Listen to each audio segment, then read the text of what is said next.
Your baby's dying, eh? My name's Doctor, and I'm gonna teach you how to save a baby.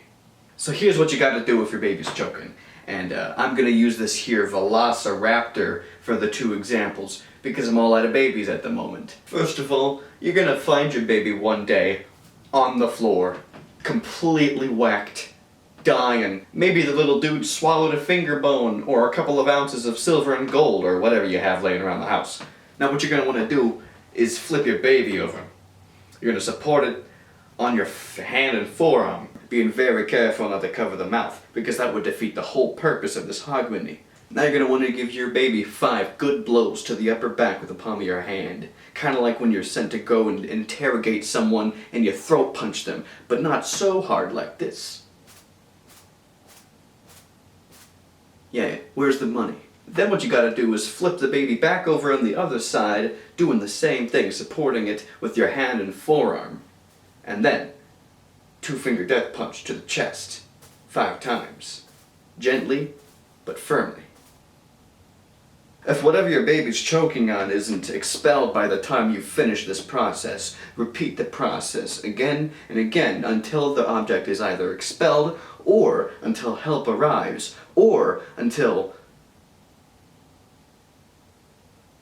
Now, if your baby is on the floor and unconscious, but not due to anything being in their throat hole, then you have to perform CPR, but a different kind of CPR, for babies. First, you gotta check your scene to make sure there is nothing unsafe around that would disrupt your process, like if Dracula is lurking nearby.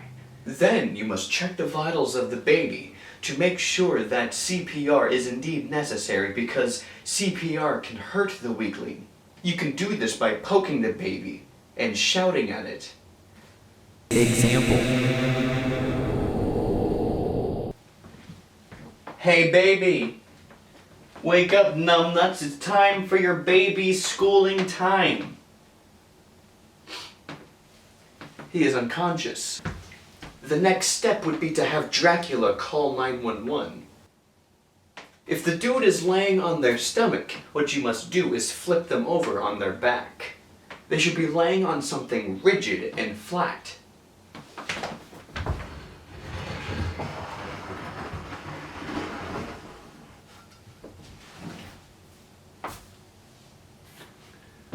Analyze the baby. Is the baby breathing? Is it even alive? Is there movement in the chest or in the anywhere else? Example.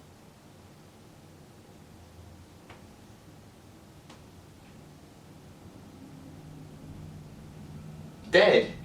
If the baby looks totally and completely dead from the outside, begin legal necromancy. In order to help the baby resume its normal breathing patterns, you must compress the chest. This is a poor example of CPR. The correct way would be to take your 2 strongest fingies and compress them right in between and just below the pectorals, and compress 1.5 inches. You must do this for 30 compressions. Rise, mortal! You will not die on me now! I will continue this until you come back to me from the dead, from the depths of another realm! I won't let you die! I won't let you become a victim of the Eater of the Abyss! After you've done about 30 compressions, you must now lift the chin and the head of the baby, which I cannot do because this is a stuffed animal of a raccoon, but I will pretend. So pretend with me.